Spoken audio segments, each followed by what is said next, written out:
সুপ্রিয় দর্শক, সবাইকে স্বাগত জানাচ্ছি আওয়ার ডেমোক্রেসি অনুষ্ঠানটি সরাসরি সম্প্রচারিত হচ্ছে নিউ ইয়র্ক স্টুডিও থেকে। ইন সিরিয়া, বিরোধী দল সিরিয়ার প্রধান শহর হামার সম্পূর্ণ নিয়ন্ত্রণ নিয়েছে বলে দাবি করেন সাবেক আল কায়েদার সহযোগী ও সশস্ত্র দল হায়তারিয়া আল শামসের নেতা। এক সাক্ষাৎকারে আবু মোহাম্মদ আল জালানি বলেন, তার দলের আলটিমেট লক্ষ্য হচ্ছে সিরিয়ার স্বৈরাচারী প্রেসিডেন্ট বাশার আল আসাদকে উৎখাত করা। সশস্ত্র গোষ্ঠী বর্তমানে হামার সামরিক বিমানবন্দর নিয়ন্ত্রণ করছে, পাশাপাশি তারা কারাগার থেকে বন্দীকে মুক্তও করছেন এবং তা বন্দি মুক্ত করতে দেখা গেছে। সিরিয়ার আরেকটি প্রধান শহর হোমের নর্দার্ন সাবার্ব পুরোপুরি নিয়ন্ত্রণ নিয়েছে বলে দাবি করছেন এই বাহিনী। এদিকে গাজায় কানাল আদওয়ান হসপিটালে আবারও হামলা চালিয়েছে ইসরায়েলি বিমান বাহিনী। এর আগে তারা অন্যান্য হসপিটালে হামলা চালায়। তারা কামাল আদওয়ানের হামলার এক ব্যক্তির মৃত্যু ঘটেছে এবং আহত হয়েছেন বহুজন। হসপিটালটির ডাইরেক্টর ডক্টর আবু সুফিয়ান তিনি জানিয়েছেন এই কথাটি। তিনি নিজেও ইসরায়েলি হামলায় গুরুতর আহত হয়েছিলেন গত মাসে। এদিকে আমেরিকাতে কাস্টমস অ্যান্ড বর্ডার প্রোটেকশনের কমিশনার পদের জন্য সাবেক head of border patrol Rodney স্কটকে নিয়োগের কথা ভাবছেন ট্রাম্প। অন্যদিকে ইমিগ্রেশন অ্যান্ড কাস্টমস এনফোর্সমেন্টের ডাইরেক্টর পদের জন্য ক্যালেব ভিটালার কথাও কনসিডার করছেন তিনি। এছাড়া এআই অ্যান্ড ক্রিপ্টো জার হিসাবে পেপ্যালের সাবেক সিওও ডেভিড স্যাককে সিলেক্ট করেছেন তিনি।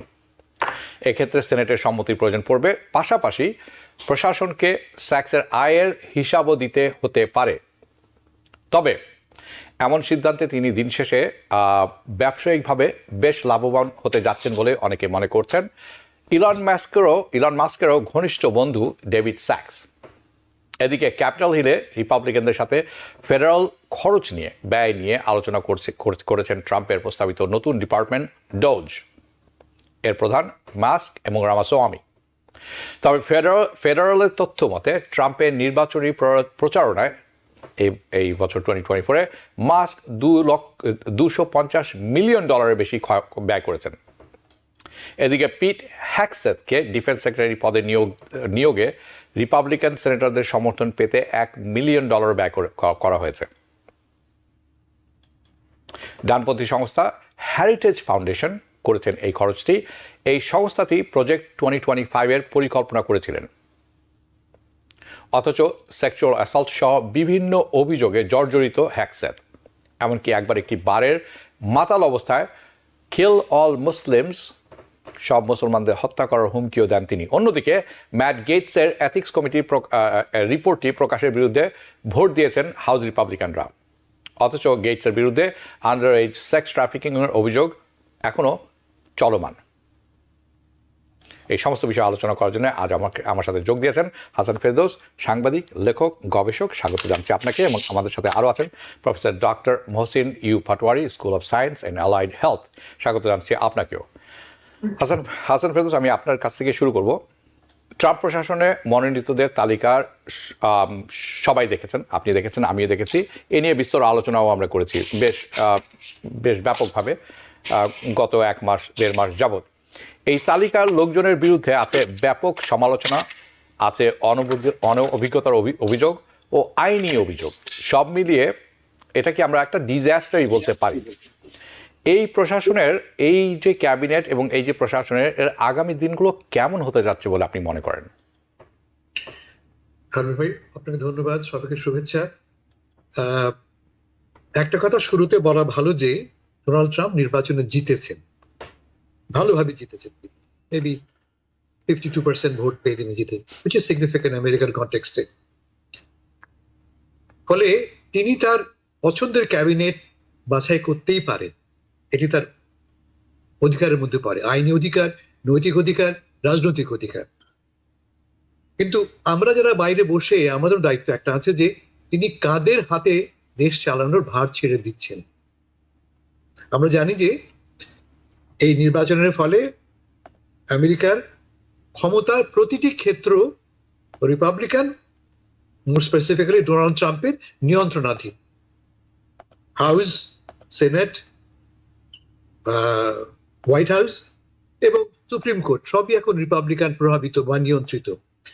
ফলে ডোনাল্ড ট্রাম্পকে ঠেকানোর, তাকে আটকানোর কেউ নেই। উনি যা চান তাই করতে পারেন। একমাত্র আমরাই যারা বাইরে বসে, মিডিয়া বলছি আমি, একমাত্র মিডিয়াই পারে ডোনাল্ড ট্রাম্পকে খানিকটা হলেও রেস্ট্রেন করতে, এবং করছেও বটে। আপনি একটু আগে কথা বললেন আমাদের ফ্লোরিডার কংগ্রেসম্যান ম্যাট গেটস এর কথা। ম্যাট গেটস কিন্তু হয়ে গেছিলেন। ম্যাট গেটস কিন্তু রিপাবলিকান দু একজন সেনেটর বাদ দিলে প্রায় সবাই কিন্তু ডোনাল্ড ট্রাম্পের কথা মেনে নিতে প্রস্তুত ছিল বলে আমরা আভাস পেয়েছি। অথবা এখন যেমন পিট হেগসেথকে নিয়ে কথা উঠছে, পিট হচ্ছেন গিয়ে ফক্স নিউজের একজন অ্যাঙ্কার, তার বিরুদ্ধে বিস্তর অভিযোগ আপনি উল্লেখ করেছেন। তার মধ্যে একটা বড় অভিযোগ হচ্ছে সেক্সুয়াল অ্যাসল্ট। তিনি বলেছেন আমি পয়সা দিয়েছি কিন্তু আমি কোনো সেক্সুয়াল কোনো অ্যাক্ট করিনি, আমি নিজে স্বীকার করেছেন উনি। আপনি বললেন যে কিল অল মুসলিমস বলেছেন, মাতাল অবস্থায় তিনি বাইরে এসে হোটেলের সামনে প্রকাশ্যে মূত্র ত্যাগ করেছেন, এগুলো সব ফুলি ডকুমেন্টেড। বলে একজন অসুস্থ, অযোগ্য এবং মদ্যপ মানুষকে ডিফেন্স মিনিস্ট্রির মতো একটা ক্যাবিনেটের ভার দেওয়া কি বুদ্ধিমানের কাজ কিনা, এই প্রশ্নটার পুরো অধিকার আমাদের অবশ্যই আছে, আমরা তুলবই। আমার বিবেচনা যারা ক্ষমতায়, যাদেরকে ডোনাল্ড ট্রাম্প নমিনেট করেছেন, তাদের তিনটা ক্যাটাগরি আছে। এক, এরা সবাই অধিকাংশই মিলিয়নিয়ার্স অর বিলিয়নিয়ার্স। আপনি এলন মাস্কের কথা বলেছেন, বাকি প্রত্যেকে কিন্তু কম বেশি হয় ওয়াল স্ট্রিট থেকে, নয় এই আপনি বললেন ক্রিপ্টোকারেন্সি, সেই ক্রিপ্টোকারেন্সির জগৎ থেকে তারা এসছেন। এবং তাদের মূল লক্ষ্য তাদের স্বার্থকে প্রমোট করা। তাদের স্বার্থ বলতে কি বোঝে? আরো বেশি প্রফিট বানানো। সবচেয়ে বড় এক্সাম্পল হচ্ছে এলন মাস্ক এবং তার কোম্পানি, যারা এই নির্বাচন থেকে, এই সরকার থেকে বিপুল পরিমাণে লাভ হবার সুযোগ খুঁজছেন। বলে প্রথম ক্যাটাগরি হচ্ছে বিলিয়নিয়ার্স, সেকেন্ড ক্যাটাগরি হচ্ছে সেক্সুয়াল পারভার্টস। আমরা একটু আগে কথা বলেছি ম্যাট গেটস সম্বন্ধে, আমরা কথা বলতে পারি পিট হেগসেথ নিয়ে, ইভেন লিন্ডা ম্যাকমাহনকে নিয়ে বলতে পারি। শিক্ষা মন্ত্রণালয়ের দায়িত্ব পাচ্ছেন লিন্ডা ম্যাকমাহন। তার বিরুদ্ধে আজকে না 15 বছর আগে অভিযোগ ছিল ওমেন অ্যান্ড চিলড্রেন ট্রাফিকিং এর, শিশু পাচারের যৌন অভিযোগে 15 বছর আগে তাকে থেকে তিনি অভিযুক্ত এই সমস্ত কারণে। ডোনাল্ড ট্রাম্প বেছে বেছে এমন সব লোক নিয়েছে যারা তার মতোই সেক্সুয়াল অ্যাসল্টের অভিযুক্ত, এবং তিনি আমাদেরকে ডিফাই করছেন, দেখো পারো তো কিছু করো, পারো তো, আমি দিলাম কি বলে লিন্ডা ম্যাকমাহনকে, কি করো তোমরা? আমার রিপাবলিকান বন্ধুরা তো আমার প্রতিবাদ করবে না। ফলে এটা দুই নম্বর। আর থার্ড ক্যাটাগরি কমপ্লিটলি ইনকম্পিটেন্ট লোক। এমন সব লোককে তিনি বাছছেন যারা এই কাজের জন্য যোগ্য নন। যেমন ধরা যাক পিট হেগসেথ। পিট, তার একমাত্র যোগ্যতা কি? তিনি 2 টার্ম ইরাকে সফর করেছেন, অ্যাজ এ মেরিন মেম্বার করেছেন। এই যোগ্যতা নিয়ে তিনি কি এই বিশাল লার্জেস্ট ডিপার্টমেন্ট আমেরিকান অ্যাডমিনিস্ট্রেশনে ম্যানেজ করার ক্ষমতা তার আছে? আমরা জানি সবচেয়ে তার যে নিজের যে অফিস তিনি ম্যানেজ করতেন, 5 জন লোক মাত্র, 5 জন লোক তিনি ম্যানেজ করতে পারেননি বলে ফক্স কর্তৃপক্ষ তাকে সরিয়ে দিয়েছিল। সেখানে তিনি যদি এই হাজার হাজার লোকের, 3.5 লক্ষ লোকের সদস্যের এই ক্যাবিনেট, এবং যার budget almost $90 billion, almost close two $1 trillion, তিনি কি করে ম্যানেজ করবেন? সম্পূর্ণ অযোগ্য লোককে তিনি এসে বসাচ্ছেন এই সমস্ত জায়গায়, যার ফলে আমার ভয় হচ্ছে যে এই 4 বছর আমরা খুব কঠিন সময় দিয়ে অতিক্রম করব। আর একটা কাজ লক্ষ্য করবেন, আপনি ক্যাশ প্যাটেলের কথা বলেন, ক্যাশ প্যাটেলকে দেওয়া হচ্ছে এমন এক ডিপার্টমেন্টে, যে ডিপার্টমেন্ট আমেরিকার অভ্যন্তরীণ নিরাপত্তার দায়িত্বে নিয়োজিত। ক্যাশ প্যাটেল কি বলেছেন? আমি যখন FBI এর চিফ হব, অথবা আমি যখন দায়িত্ব পাবো FBI এর মতো ডিপার্টমেন্ট, আগে থেকে প্রেডিক্ট করেছিলেন, আমার কাজ হবে প্রসিকিউট দি প্রসিকিউটার্স। যে সমস্ত প্রসিকিউট করে তাদেরকে আমি কথা তিনি কেন বলছেন? কারণ আমাদের ডিওজে, ডিপার্টমেন্ট জাস্টিস, তাদের বিবেচনায় ট্রাম্পের বিরুদ্ধে কনস্পিরেসি করেছে, তারা এটাকে ডিপ স্টেট বলে মনে করে। তো তিনি বলছেন আমার কাজ হবে টু প্রসিকিউট দ্য প্রসিকিউটার্স। তিনি কথা বলেছেন যে যে সমস্ত মিডিয়া ট্রাম্পের বিরুদ্ধে কথা বলেছে আমি তাদেরকেও প্রসিকিউট করব। ফলে ছবিটা মোটামুটি পরিষ্কার। ডোনাল্ড ট্রাম্প বেছে নিয়েছেন সবচেয়ে অনুগত এমন লোকদেরকে যারা তার কোনো কথায় প্রতিবাদ করবে না। এর আগের বারও তিনি তাই করার চেষ্টা করেছিলেন। ফর্চুনেটলি অথবা আনফর্চুনেটলি এমন সব লোক আমরা পেয়েছিলাম যাদেরকে আমরা বলি অ্যাডাল্টস ইন দ্য রুম, যারা ডোনাল্ড ট্রাম্পের এই বালখিল্য সুলভ আচরণ নিয়ন্ত্রণ করতে উদ্যোগী হয়েছিলেন।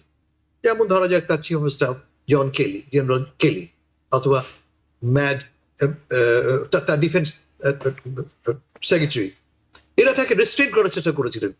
কিন্তু এখন যাদেরকে তিনি ক্ষমতায় আনছেন বা আনবেন তিনি আশা করছেন তারা কেউই একটি কথা বলবেন না, একটি কথা বলবেন না। ভয়টা সেখানে। আমি খুবই উদ্বিগ্ন আগামী 4 বছরের জন্য।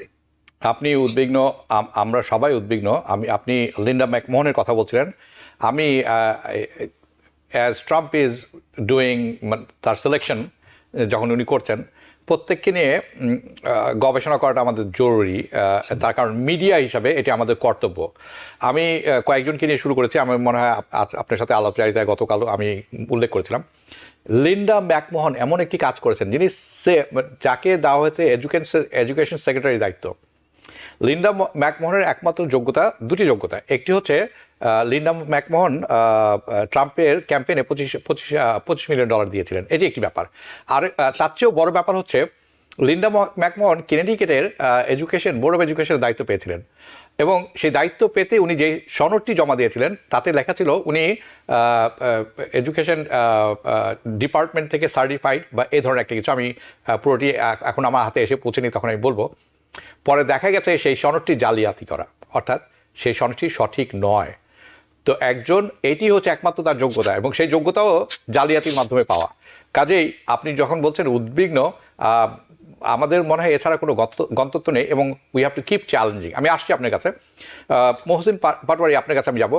ইতিহাস বলে, এই কিছুক্ষণ আগে হাসান ফেরদৌস বলছিলেন যে তার অনুগত্য হচ্ছে সবচেয়ে ইম্পর্টেন্ট, অত্যন্ত গুরুত্বপূর্ণ ট্রাম্পের কাছে। ইতিহাস বলে একজন স্বৈরা শাসক নিজেদের আশেপাশের যোগ্য লোকের চেয়ে বিশ্বস্ত লোকদের রাখতেই পছন্দ করেন। ডোনাল্ড ট্রাম্পের মাঝেও কি এমন সব লক্ষণ দেখতে পাচ্ছেন আপনি কি মনে করেন, এবং তার পরিণতি কি হতে পারে? আপনাকে অনেক ধন্যবাদ। আমি ভাইয়ের অ্যানালাইসিসটা দেখলাম। তবে এটা তো আমরা আগেও দেখেছি যে প্রেসিডেন্ট ট্রাম্প চ্যালেঞ্জ পছন্দ করেন না। ওনার যে একনায়তন্ত্র যে মনোভাব, সেই মনোভাব তো ওনার রয়েছে। উনি অ্যাবসলিউট লয়ালিটির যে ব্যাপারটা আছে, সেই লয়ালিটির ব্যাপারটা উনি দেখেন। তবে প্রেসিডেন্টের জন্য যেটা দরকার, যে ক্রিটিক্যাল অ্যানালাইসিস অফ ফ্যাক্টস করার মতো সেই লোকের সংখ্যা আমি অত বেশি দেখছি না এবার। আর কিন্তু আলটিমেটলি প্রেসিডেন্টকে তো দায়িত্ব নিতে হবে, এবং যদি সব খারাপ হয় ইভেনচুয়ালি ওনাকেই এবং রিপাবলিকান পার্টিকেই রেসপন্সিবিলিটি নিতে হবে।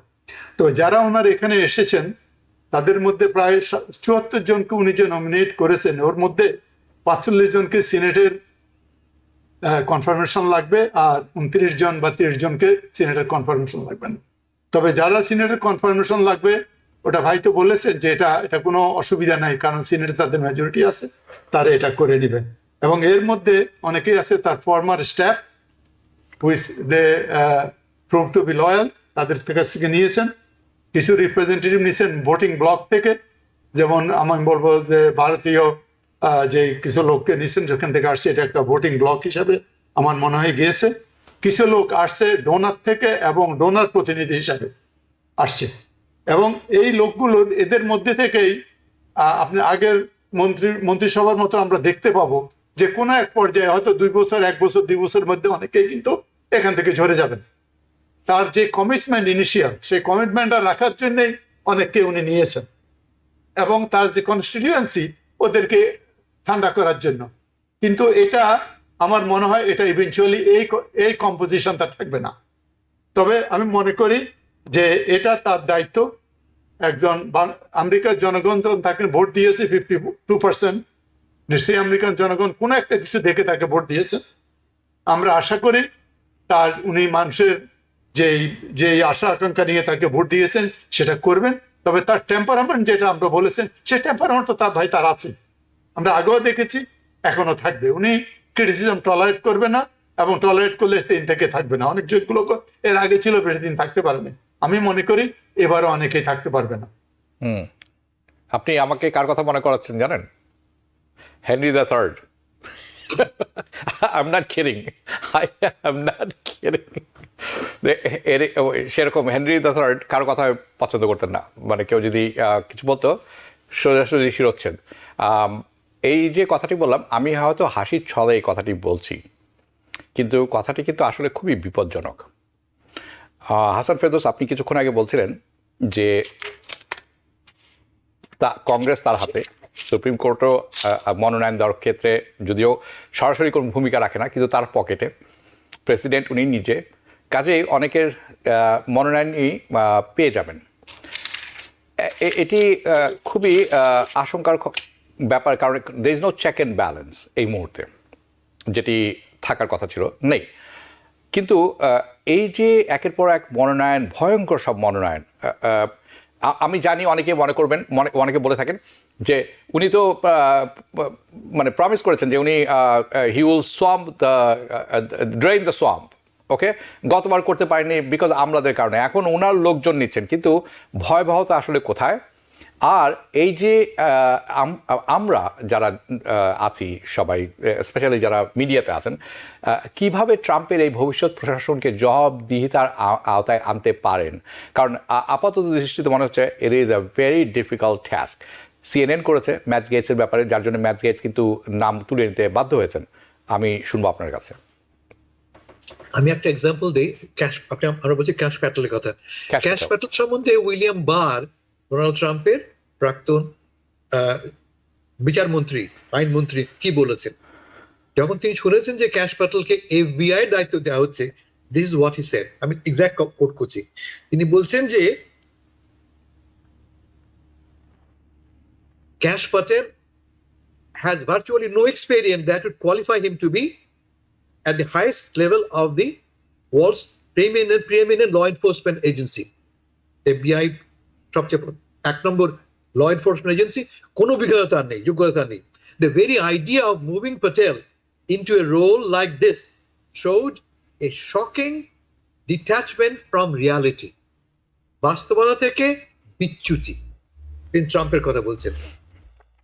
এতে আমরা বুঝি যে ঘটনাটা কি ঘটছে। তবে যে কথাটা আমরা শুরু করেছিলাম যে ডোনাল্ড ট্রাম্পের সম্পূর্ণ অধিকার আছে, কিন্তু তিনি জিতেছেন তার পছন্দের লোক বাছাই করতে। আমাদের কাজ হবে বাইরে থেকে ফাইন কম, খুব ভালো সরু চিরুনি দিয়ে বাছাই দেখা এই লোকগুলি কে, কি করতে পারে, তাদেরকে অ্যাকাউন্টেবল করার দায়িত্বটা কিন্তু আমাদের। তাদেরকে দায়িত্বের কথা আমরা বলি, শাসনতন্ত্রের কথা বলি, আমরা বলি আইনের বিচারের কথা বলি আমরা, যাতে এই আইনের বিচারটা তারা মেনে চলে। শুধুমাত্র ট্রাম্পের নিজস্ব উইমস, তার খেয়াল খুশি দিয়ে দেশ না চলে, দায়িত্বটা কিন্তু আমাদের ঘাড়ে পড়তেছে। আমরা প্র্যাকটিক্যালি এখন হয়ে পড়েছি দ্য ফিফথ স্টেট। পড়তো আর ধরা যাক এই সব মিলে 4টা স্টেট ডোনাল্ড ট্রাম্পের নিয়ন্ত্রণে আছে, আমরা হয়ে পড়েছি 5 নম্বর। যে 5 নম্বর একমাত্র ডোনাল্ড ট্রাম্পকে এবং তার ক্যাবিনেটকে বারবার মনে করে দেবো আমরা, এই তোমার প্রতিশ্রুতি ছিল, এই তুমি করছো, এবং এর ফলে এই ক্ষতি আমাদের হচ্ছে। ভালো হলে অবশ্যই আমরা ওয়েলকাম করবো, ভালো হলে অবশ্যই। এবং আমি কিন্তু ওপেন মাইন্ডেড, আমি বলছি আমি মনে করি যে ডোনাল্ড ট্রাম্পের সম্পূর্ণ অধিকার আছে নিজের লোককে বাছাই করবার। শুধু আমার ভয় হচ্ছে যে এমন লোক তিনি বাছাই করছেন যোগ্যতার কারণে নয়, তাদের দক্ষতার কারণে নয়, তাদের লয়ালটির কারণে, আপনি বলেছেন তার চাঁদা দেবার কারণে, এবং তারা একটি কথা প্রতিবাদ করবে না এই কারণে। আমি যেটা মনে করে দিই, তার প্রথম টার্মে ডোনাল্ড ট্রাম্প যখন প্রথমবার মিট করেন FBI এর প্রধান জিম কমির সাথে, প্রথম কথা ছিল are you with me or against me, তুমি আমার সাথে আছো তো, প্রথম কথা তার। ট্রাম্প কমি উত্তর দিতে পারেননি, পরে তিনি লিখেছেন আমার প্রধান দায়িত্ব হচ্ছে শাসনতন্ত্রের প্রতি, প্রেসিডেন্টের কাছে ব্যক্তিগতভাবে আমার কোনো দায়িত্ব নাই, আমার কমিটমেন্ট হচ্ছে আমেরিকান শাসনতন্ত্রের উপরে। অথচ ট্রাম্প দাবি করছিলেন তার কাছে তুমি আমাকে পার্সোনালি কমিট করছো কিনা। That's really wiring. ওকে, আপনি একটি কথা বলছেন যে ঠিক আছে আমি ওপেন মাইন্ডেড, আপনি বলছেন আমি ওপেন মাইন্ডেড, যদি ভালো করে সেটা বলতে হবে, কিন্তু যে লোকগুলো নেওয়া হচ্ছে সেগুলা কোনো ভালো লক্ষণ নয়, এই দুইটি কথাই আপনি বলছেন। আমি মনে করি এটা একটা ভালো অ্যানালজি, কারণ ডোনাল্ড ট্রাম্প এমন কিছু কথা বলছেন, অনেকেই বলবেন, ধরুন উনি বলছেন ট্যাক্স কমাবেন, কিন্তু আদতে দেখা যাচ্ছে উনি ট্যাক্স কমান ধনীদের বেশি, আর সাধারণ মানুষ সেটির সুফলটি কম পায়, কিন্তু তার ফলে কিন্তু জাতীয় রাজস্ব কমবে, দ্য ইনকাম উইল ডিক্রিজ। কিন্তু একটা জিনিস ভুলে গেলে চলবে না, রাজস্ব আয় শুধু একমাত্র ইনকামের পথ নয়, কিন্তু প্রবলেমটা হচ্ছে কোথা থেকে করবেন আপনি সেটা। কাজেই ট্যারিফ দিয়ে করবেন, তার ট্যারিফ দেওয়ার পরে তাহলে তার প্রতিক্রিয়া কী হবে। কাজেই ইয়েস, আমরা সমালোচনা করব, যে সমালোচনা আমি বলবো সমুচিত সমালোচনা, যেটি হওয়া উচিত, নট ইররিলেভেন্ট ননসেন্স, কিন্তু সামনের লক্ষণ ভালো দেখা যাচ্ছে না। এনিওয়ে, আমি আসছি সেই প্রসঙ্গে। মহসিন পাটোয়ারি, আপনার কাছে যাবো। আপনি কিছুক্ষণ আগে শুনছিলেন ম্যাট গেটসের কথা। আমি একটা সেকেন্ড বলি, ফেরদৌস ভাই, ফেরদৌসের সাথে আমি একমত, কিন্তু একটা জিনিস কি, মিডিয়া ছাড়া, মিডিয়া ইজ সো ইম্পর্টেন্ট ডেমোক্রেসিতে। আমেরিকার ডেমোক্রেসির প্রতি আমার একটা ফেইথ, এখনো বিশ্বাস আছে। ওকে, আপনি ওখানে থাকুন, আপনি ওখানেই থাকুন, কারণ এই কথাটি, যে প্রশ্নটি আমি আপনাকে দেব তার সাথে একটু ওতপ্রোতভাবে মিডিয়ার কথা জড়িত আছে, আপনি সেখানে যুক্ত করতে পারেন। অ্যাটর্নি জেনারেল হিসেবে ম্যাট গেটসের নাম আসার পরপরই মিডিয়াতে তার অতীতের বিভিন্ন বিষয়ে অভিযোগ সামনে আসতে থাকে। সো আপনি যে কথাটা বলছেন যে মিডিয়ার যে বিষয়টি আছে, ম্যাট গেটসের সরে যাওয়ায় মিডিয়ার ভূমিকা অনেক বড়। আপনি যে কথা বলছেন তার কথা, এই কথার সাথে সামঞ্জস্যপূর্ণ। আপনি এটিকে কিভাবে দেখেন? হ্যাঁ, এই মিডিয়া তো এই গণতান্ত্রিক সমাজে মিডিয়া যেটা কন্ট্রোল না, free media has absolute power to change the people's opinion and so the government decision. আর একটা জিনিস, যে ডেমোক্রেসি, আমেরিকার ডেমোক্রেসির প্রতি আমার যে ফেইথ আছে, আজ থেকে 2 বছর পর এই যে কংগ্রেস আবার নির্বাচনের সামনে চলে আসবে, রাইট? এই 2 বছরের কার্যকাল প্রেসিডেন্ট ট্রাম্পের কার্যাবলী, তার যেই জিনিসগুলো সে করবেন, তার ক্যাবিনেট যা করবে, এটাকে আবার জনগণের সামনে দাঁড়াবে। আর একটা জিনিস আমার বিশ্বাস আছে ভাই, আমেরিকান যারা সিনেটর হয়, আমার সাথে আপনার সাথে মতের দ্বিমত থাকতে পারে, বাট এই জিনিসগুলো এদের বেশিরভাগই আমি বলবো অত্যন্ত মেধাবী in terms of understanding and others, right? সুতরাং এই যে ম্যাট গেটসের ব্যাপারে, আপনার তার দলের সিনেটররা কিন্তু 4 বছরের জন্য Donald Trump versus president Trump কাউকে কিন্তু ফায়ার করতে পারবে না কোনো সিনেটরকে। দে আর ইন্ডিপেন্ডেন্ট পিপল। এর অনেকেই, এর মধ্যে প্রেসিডেন্ট ট্রাম্পের হয়তো শেষের দিকে নির্বাচন হবে, কারো নির্বাচন হবে না। সুতরাং প্রেসিডেন্ট ট্রাম্পের উপর তাদের কোনো নির্ভরশীল নাই, এবং এরা, আমার বিশ্বাস, এইসব লোকগুলা তার বো ডাউন করবে না। তারা নীতির প্রশ্নে তারা এর বিরোধিতা করবে, তার অপোজ করবে। এর মধ্যে আপনি ম্যাট গেটস দেখছেন, তার টোন চেঞ্জ করতেছে, রাইট? সে এখন টোন করতেছে, 4 জন ডেমোক্রেটিক পার্টির লোকদের সুনাম গাইতেছে 2-1 করে।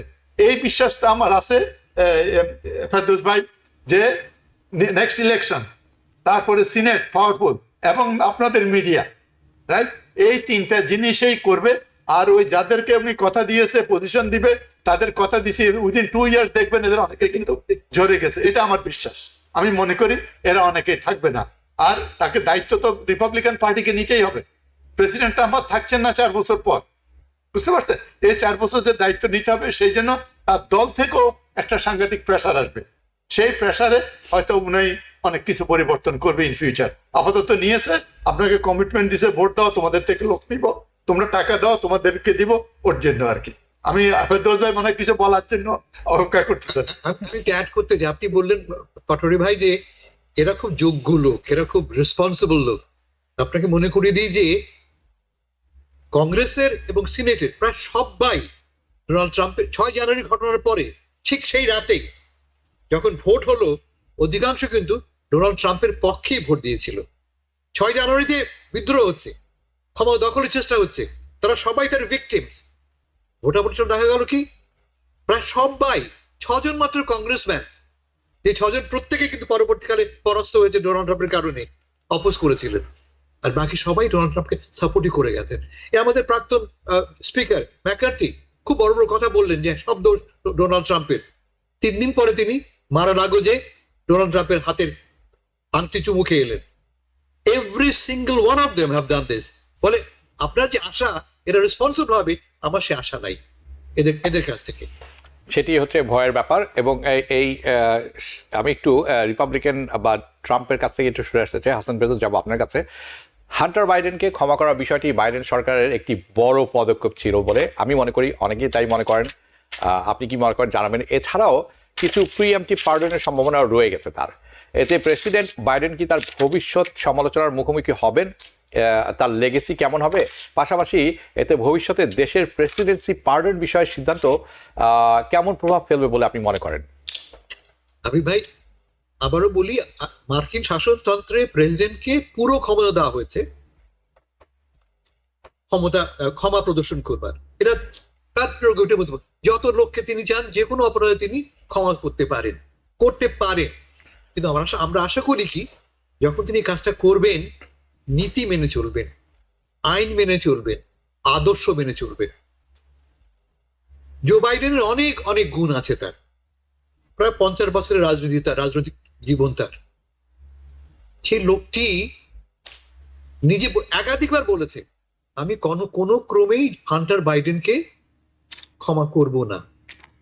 বিচার তার নিজের গতিতে চলবে, একাধিকবার বলেছেন। তিনি শেষ মুহূর্তে এসে কেন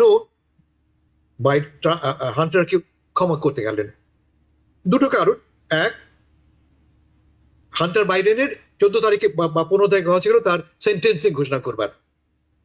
তার রায় ঘোষণা করা হবে এবং প্রবাবলি তাকে 5 বছরে বা 7 বছরে জেল যেতে হবে। ঠিক তার আগে আগে তিনি দেখলেন যে এই সময় আমি তাকে মাফ করে দেই। লক্ষ্য করে দেখবেন তাকে মাফ করছেন তিনি কত 2014 সাল থেকে শুরু করে আজ পর্যন্ত সকল অপরাধের জন্য, ফ্রম 2014 টিল টুডে। এত দীর্ঘ সময়ের মাপ একমাত্র নিক্সনকে ছাড়া আর কখনো কাউকে করা হয়নি। নর্মালি করা হয় স্পেসিফিক ক্রাইমের জন্য। ধর যাক 6 জানুয়ারি ঘটনার জন্য আপনাকে মাফ করে দিলাম, ডোনাল্ড ট্রাম্প যেটা বলছেন, একটা স্পেসিফিক ক্রাইমের জন্য। বা আপনি ডোনাল্ড ট্রাম্পের কন্যার শ্বশুর জ্যারেড কুশনারের বাবাকে তিনি মাফ করেছেন 2 বছর জেল খাটার পরে, সেই অপরাধে ট্যাক্স ইভেশন অভিযোগে তিনি অভিযুক্ত হয়েছিলেন। স্পেসিফিক অভিযোগকে তাকে মাফ করে দেন। সব within the norm, within the accepted প্যারামিটারসে। কিন্তু বাইডেন যেটা করেছেন ঢালাও ভাবে প্রায় 20 বছরের সকল অপরাধ তিনি মাফ করে দিলেন। কি অপরাধ তা জানি না আমরা জানলাম না যে আসলেই হান্টার বাইডেন চায়নার কাছ থেকে, ইউক্রেনের কাছ থেকে পয়সা নিচ্ছিলেন, যে পয়সা বাইডেন সহ পাচ্ছিলেন। আমরা সে করে জানতে পারলাম না। তো আমরা জানলাম কি তিনি ট্যাক্স ইভেশন করেছেন আর তার গান পজেশন তার ছিল, এই 2 অভিযোগে। বাকি অভিযোগগুলি কি হলো? মাফ করে দিলেন। বলে একটা ব্যাড প্রেসিডেন্ট তিনি সেট করলেন, একটা খারাপ উদাহরণ তিনি সেট করলেন। এটা 1 নম্বর। 2 নম্বর, তার যে লেগেসি আমি তোকে বললাম, তার যে এই গত 50 বছরে তার অসম্ভব অর্জন, তার স্পেশালি লাস্ট 4 ইয়ার্সে, গত 4 বছরে এই কোভিড থেকে আমরা উঠে এসেছি। আমাদের অর্থনীতি বিশ্বের সবচেয়ে এখন strongest economy in the world. Economist লিখেছে the envy of the world, বিশ্বের ঈর্ষার পাত্র হচ্ছে আমেরিকা। এবং তার অধিকাংশ কন্ট্রিবিউশনটা বাইডেন প্রশাসনের গত 4 বছরে। যে বেসিক আইনগুলো তারা পাস করেছেন, inflation reduction act, chips act মনে করা যাক, ইত্যাদি। এই সমস্ত অ্যাক্টের ফলে কিন্তু আমেরিকা আজকে যে দাঁড়িয়ে আছে, আমরা প্রায় লিটারালি ইনফ্লেশন ফ্রি একটা অবস্থায় আমরা আছি।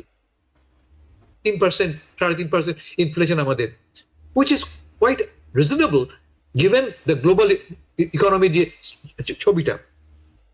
কিন্তু এই একটা কারণে আমরা অন্য সমস্ত কথা বাদ দিয়ে কথা বলবো কি, উনি হান্টার বাইডেনকে অপরাধ মাপ দিয়েছিলেন। এবং এই কাজটা করার ফলে ট্রাম্প এখন লাইসেন্স পেয়ে গেলেন যা কিছু করার লাইসেন্স তিনি পেয়ে গেলেন। কিছু তিনি করবেন, আমরা প্রতিবাদ করব। উনি বলবেন কেন হান্টার বাইডেন কিন্তু করেছিলেন, তখন তো প্রতিবাদ করেনি। বলে এটি আমার বিবেচনায় পলিটিক্যালি খুব ড্যামেজিং ডেমোক্রেটিক পার্টির জন্য এবং পার্সোনালি বাইডেনের জন্য। আপনি ঠিক বলেছেন। অনেক দীর্ঘ ক্যারিয়ার তার, অনেক কিছুই তার অর্জন আছে। কিন্তু শেষমেশ তাকে মনে রাখবে মানুষ 2টি কারণে। একটি হচ্ছে জেনোসাইড জো, আরেকটি হচ্ছে বাইডেনকে ছেলেকে হান্টার বাইডেনের মাফ করে দেয়, এবং ঢালাওভাবে আপনি যেটি বলছিলেন কোনো একটি জিনিসের জন্য আপনি ক্ষমা পেতে পারেন, কিন্তু দীর্ঘ 10 বছর সমস্ত অপরাধ 2014 সাল থেকে 2024 সাল পর্যন্ত যা করেছেন সব কিছু, এটি কোনো মতেই কোনো শুভ বুদ্ধির উদয় নয়। এবং উনি ভালো মতোই জানতেন যে উনি ক্ষমতার থেকে যাচ্ছেন এবং রিপাবলিকানরা ক্ষমতায় আসছেন, এবং রিপাবলিকান যে প্রেসিডেন্ট আছেন, যে সেনেটরস আছেন, তারা তার প্রতি খুব একটা সদয় নন। তথাপি আইনকে তার নিজের গতিতে চলতে দেওয়া উচিত ছিল, এবং সেটাই কাম্য ছিল, কিন্তু সেটি হয়নি। আমি একটু প্রসঙ্গ পরিবর্তন করব, আন্তর্জাতিক ক্ষেত্রে যাব। অনুষ্ঠানের শুরুতেই সিরিয়ার ব্যাপারে বলছিলাম, এবং সিরিয়াতে একের পর এক শহর দখল করে নিচ্ছে বিরোধী সরকার বিরোধী, অর্থাৎ বাশার আল আসাদ যে বিরুদ্ধে যারা আছেন। আসলে সিরিয়াতে ঘটছে কি, সেখানকার এমন পরিস্থিতির পেছনে হঠাৎ করে এটি হচ্ছে, তার কারণ হচ্ছে একদিকে হিজবুল্লাহ ইসরায়েলের শান্তি চুক্তি স্বাক্ষরিত হলো, আর শান্তি চুক্তি নয়, সিজ ফায়ার যেটি আছে 60 দিনের জন্য, সেটি হলো। আরেকদিকে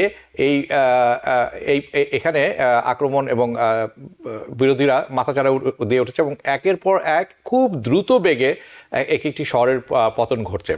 তো একটি জিনিস এখানে প্রতীয়মান, সেটি হচ্ছে Hezbollah is weak after 2 years এই যুদ্ধে। একদিকে গাজায় হামাস ভেরি উইক। সেই ক্ষেত্রে অনেকে মনে করছেন যে সিরিয়ার যে প্রেসিডেন্ট আছেন বাশার আল আসাদ, তার যে সমর্থন আছে এটি কমে এসেছে, তার ক্ষমতাও কমে এসেছে প্রতিরোধ করার। আসলে এর পিছনে কোন দেশের স্বার্থ থাকতে বলে মনে করেন মহসিন পাটোয়ারি, আপনার কাছে? জি, আপনাকে অসংখ্য ধন্যবাদ। যে প্রেসিডেন্ট আল আসাদ তো অনেক দিন থেকে তার বাবা সহ শাসন করতেছে ওখানে, তারা আলোয়াইট বংশ আর কি, আলোয়াইটটা মুসলিম। ওখানকার মধ্যে আপনার সিরিয়ার প্রায় 90% হলো মুসলিম, তার মধ্যে 74 to 75% হলো সুন্নি মুসলিম, আর খ্রিস্টান হলো 10%, and আদার্স আলোয়াইট হলো 10%। এবং তারা শাসন করে আসছে। এবং ওর মধ্যে 2011 সালে যে আপনার আরব স্প্রিং নামে যে মধ্যপ্রাচ্যের কয়েকটা দেশের যে রিজিম চেঞ্জের যেই উদ্যোগ নিছে ওয়েস্টার্ন কান্ট্রিজ গুলো, it is part of that. এই মিডল ইস্টের কিছু লোক ইনভলভ ছিল এবং ওয়েস্টার্ন কিছু কান্ট্রি ইনভলভ ছিল। এর মধ্যে ওই শিয়া, এটা আমি ওই শিয়া এবং সুন্নিদের মধ্যে যে জিনিসটা, এটাকে এই যে সংঘর্ষটা বাদিয়ে দিয়েছে আর কি। এর মধ্যে আপনি যদি এখন লক্ষ্য করেন সিরিয়ার ম্যাপ দেখে, অলমোস্ট 30% ইজ অন্যদের দখলে, এবং একটা অংশ টার্কির দখলে, একটা অংশ এই যে হায়াত তাহরির আল শামস এদের দখলে, আর একটা অংশ ইউএস ঘাঁটি আছে ওখানে, আর বাকি অংশটা হলো প্রেসিডেন্টের দখলে। এই যে এরা এখন, আপনি যে অ্যানালাইসিস আপনার কথা যে বললেন যে হামাস এর আগে সমর্থন করেছিল, করে ওদেরকে হেল্প করেছিল। Hamas is weak, Russia is engaged in Ukraine যুদ্ধে, রাশিয়া এখন তার বেশি স্প্রেড করতে পারবে না সেটা, ইরান এখন তার অন্যান্য জিনিসগুলো গোছাতে সে ব্যস্ত। এই সব কারণে এখন মনে করা হচ্ছে যে এরা উইক, এই সময় তারা এই জিনিসটা করেছে। এবং এর জন্য অনেকে মনে করে যে টার্কির বিরাট একটা ভূমিকা আছে, টার্কির একটা আছে। এই যে জিনিসগুলো ডিভাইড অ্যান্ড রুল আছে। আর এদিকে আসাদের কথা যেটা বললেন, আসাদের সামরিক বাহিনী ডিমোরালাইজড হয়ে গেছে, তারা দেখেন না ছেড়ে চলে আসছে, যুদ্ধ করার প্রবণতা নাই, তাদের বেতন কম, তাদের সুযোগ সুবিধা কম, এইসব কিছু ভাবে। এবং টার্কের প্রেসিডেন্ট তো বলেছেনই যে আমি বলেছিলাম যে পলিটিক্যাল নেগোসিয়েশন করার জন্য, উনি নেগোসিয়েশন করতে রাজি হয়নি। এখন এই অবস্থা, এখন যা দেখা যাচ্ছে ইভেনচুয়ালি হয়তো আসাদ তার ক্ষমতা হারাবে, হয়তো মিলিটারির কাছে ক্ষমতা দিয়ে পরে একটা নেগোসিয়েশন আসতে পারে। এটা একটা, এর মধ্যে 2011 সালের পর প্রায় ওভার 500,000 সিরিয়ান মারা গেছে, 1.5 থেকে 2 মিলিয়ন লোক দেশ ছেড়ে চলে গেছে, টার্কিতে আছে। এবং এটা বিরাট একটা সমস্যা সিরিয়ার জন্য। ওখান থেকেও কিন্তু ট্রেনিং নিয়ে লোকজন আসছে বলে আমার ধারণা, এসে এখানে কেওয়াসগুলো ক্রিয়েট করতেছে আর কি। এটা মিডল ইস্টের ডিস্টেবিলাইজ করার যে লং টার্ম যে একটা ওয়েস্টার্ন কান্ট্রিজ গুলোর যে একটা প্রসেসটা, এটা এর একটা অংশ। কারণ সব কান্ট্রিগুলোকে উইক করে রাখা, ইন্টারনাল কনফ্লিক্ট। এবং unfortunately we don't understand, means the people don't understand the far-reaching consequence of this. কি সুন্দর দেশ ছিল, কি ভালো দেশ ছিল, কি এডুকেটেড দেশ ছিল, সেই দেশটা এই ইন্টারনাল কন্দলের জন্য বাইরের লোকজন তাল দিছে, সেই তালে ওনারাও লাফিয়েছে, লাফাইয়া এই অবস্থা হয়েছে। আমি বলি না যে আমি সিরিয়ার প্রেসিডেন্ট আসাদ ভালো করতেছে, তার এতদিন থাকার দরকার কি, তার বাবার এতদিন থাকার দরকার কি? ডেমোক্রেসি দিয়ে যারা আসে দিয়ে দিলেই তো ভাব পারতো। এরা এতদিন থেকে এরকম শত্রু বানাইছে, দেশেরও ক্ষতি করছে, নিজেরও ক্ষতি করতেছে। জি, ধন্যবাদ আপনাকে। আমি হাসান ফেরদৌস আপনার কাছে যাবো। আপনি কিছু যদি যুক্ত করতে চান এই অংশে আপনার মতামত যুক্ত করতে পারেন, কিন্তু আমি বাংলাদেশ প্রসঙ্গটিও নিয়ে আসতে চাই।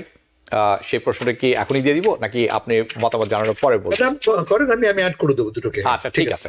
সো আমরা 5ই অগস্টের বাংলাদেশের যে পরিবর্তন আসলো হাসিনা সরকারের ক্ষমতার পতনের পর, তারপর থেকে বাংলাদেশ ভারতের সম্পর্ক টানাপোড়েন খুবই তিক্ত পর্যায়ে পৌঁছেছে রাষ্ট্রীয় পর্যায়ে, এবং দুদেশের বলবো না, কিছু মিডিয়া আছে ভারতে এবং তাদের হিন্দুবাদী কিছু জনগোষ্ঠী আছেন তারা এটিকে আরও উস্কিয়ে দিচ্ছেন। কিন্তু এটি কি শুধুমাত্র একটি রাজনৈতিক দলকে ঘিরে? আমরা কিভাবে, কিন্তু এটি একটি প্রশ্ন হতে পারে। আরেকটি প্রশ্ন হচ্ছে এই সম্পর্ক থেকে বের হয়ে আসার উপায় কি আসলে? এটি তো একটি বিপর্যয়, একটা ডিজাস্টার। আমরা কি আসলে বের হয়ে আসতে পারি এখান থেকে? কিভাবে সেটি? আমি আগের কথাটা একটু, আমাদের তরফদার ভাই বলছিলেন যে আরব স্প্রিং কথা, এবং উনি বললেন যে আরব স্প্রিং পশ্চিমাদের কনস্পিরেসি। আরব স্প্রিং পশ্চিমাদের কনস্পিরেসি নয়, আরব স্প্রিং প্রকৃতই মাটি থেকে উঠে আসা একটা গণতান্ত্রিক আন্দোলন। ঠিক যেমন আমাদের আন্দোলন ছিল 5ই আগস্টের আন্দোলন, পশ্চিমা ষড়যন্ত্র নয়। পশ্চিমারা বা অন্য কেউ এটাকে অ্যাডভান্টেজ নিতে পারে, চেষ্টা করে থাকতে পারে, কিন্তু আন্দোলনটা জেনুইন। দীর্ঘদিন ধরে এই সমস্ত দেশে একতন্ত্র চলছে, সামরিকতন্ত্র চলছে, তার বিরুদ্ধে মানুষের প্রতিবাদ। ফলে এটাকে ষড়যন্ত্র বলে ডিসমিস করাটা আমি মনে করি সঠিক না। এটা 1 নম্বর। 2 নম্বর, বাশার আল আসাদ। মধ্যপ্রাচ্যে যেটা ঘটছে, ইনফ্যাক্ট 2003 সাল থেকে, ইরাক যুদ্ধের পর থেকে, তারই কালমিনেশন হচ্ছে গিয়ে আজকের সিরিয়া। এটি একটি লং টার্ম প্রজেক্ট, মূলত জায়নবাদীদের একটি প্রজেক্ট।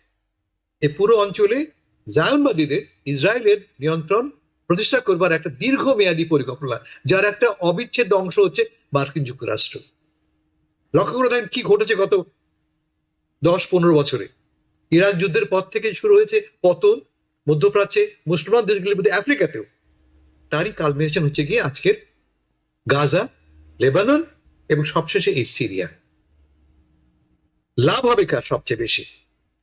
সবচেয়ে লাভ হবে, ক্লিয়ারলি লাভ হবে ইসরায়েলের, কারণ ইরান দুর্বল হয়ে পড়ছে।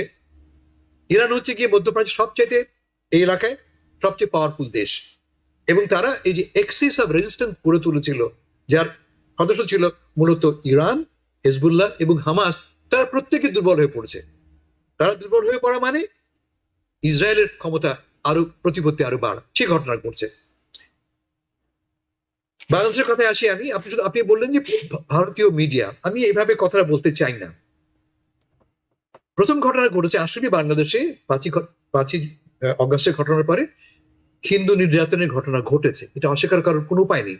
আমাদের সরকার নিজেরাই বলেছে, ইউনূস সরকার নিজেরাই বলেছে হ্যাঁ ঘটেছে এবং আমরা ব্যবস্থা নিচ্ছি, অবস্থা অনেক উন্নতি হয়েছে। ফলে প্রথম অ্যাডমিশন, ইয়েস। শুধু 5ই আগস্ট না, গত 15 বছরে হাসিনার সময় বিপুল ভাবে সংখ্যালঘুরা আক্রান্ত হয়েছেন। ভারত কিন্তু একটা কথা বলেননি, ভারত এ নিয়ে কোনো কথা বলার প্রয়োজন দেখেননি। এখন হাসিনা ভারতে বাস করছে, হাসিনা ভারতে বসে বাংলাদেশের এই সরকারকে ডিস্টাবিলাইজ করবার চক্রান্তে নিয়োজিত, এবং সেই চক্রান্তে একটা নতুন এলিমেন্ট যুক্ত হয়েছে, হিন্দু নির্যাতন।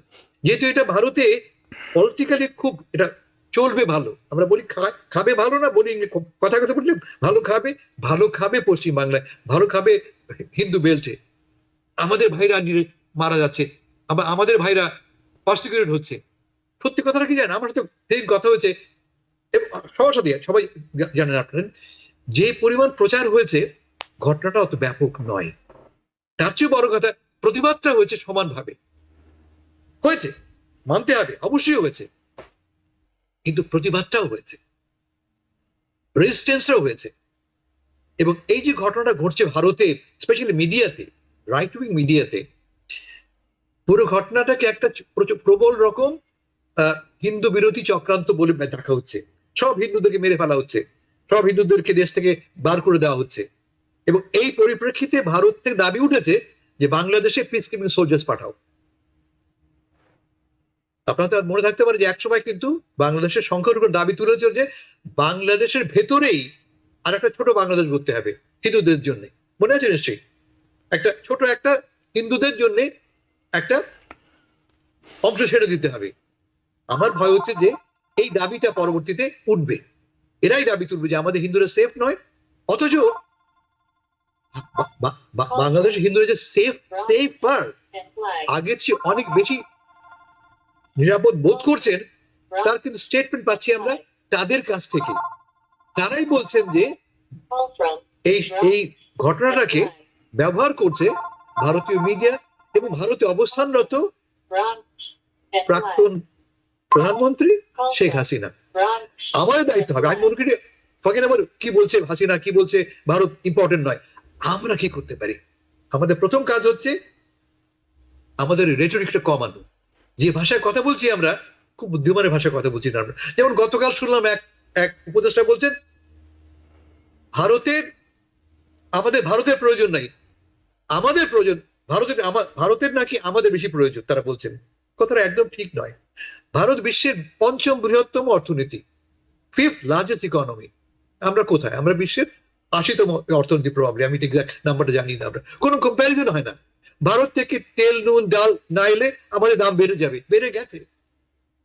সবচেয়ে ইম্পর্টেন্টলি ভারত যদি আমাদের সমর্থন না করে আমরা পানি পাবো না। আমরা বলবো যে না আমরা পানি যুদ্ধ করে আনবো, আমরা ভারতের যুদ্ধ করে আনবো। আমরা আন্তর্জাতিক আদালত যাব? আন্তর্জাতিক আদালত কি করে? আপনি দেখছেন পাশের বাড়ি, আপনি দেখছেন গাজাতে কি হচ্ছে। সর্বোচ্চ আদালত থেকে রায় দেওয়া হচ্ছে, কে মানছে সে রায়? বলে আদালত দিয়ে হবে না। আমাদের দরকার দুই দেশের পাশাপাশি বাস করি আমরা নেইবার্স, আমরা পরস্পরের উপর নির্ভরশীল নানাভাবে। আমরা হুমকি দিচ্ছি কি আমার চিকেন নেই, ভাই হুমকি তুমি দিও না, হুমকি দিয়ে তুমি পার পাবে না। কারণ ভারত অনেক বড় দেশ, you need India and India also needs us. আমরা একে অপরকে সাহায্য করতে পারি আমাদের কমন প্রবলেমকে সলভ করতে, কিন্তু এর জন্য আমাদের পক্ষ থেকে প্রয়োজন হচ্ছে এক, দেশের ভেতরে হিন্দুদের নির্যাতন কমানো, আর 2 নম্বর একটু ডিপ্লোম্যাটিক হওয়া, একটু কূটনৈতিক ভাষা ব্যবহার করা, যাতে করে ভারতে হিন্দুত্ববাদীরা সুযোগ পায় আমাদের বিরুদ্ধে প্রচারণা চালাতে। জি, অসংখ্য ধন্যবাদ। মহসিন পাটোয়ারি, আপনি অনেক কিছু বলতে যাচ্ছিলেন। না, আমি জাস্ট বলতে চাচ্ছিলাম এই যে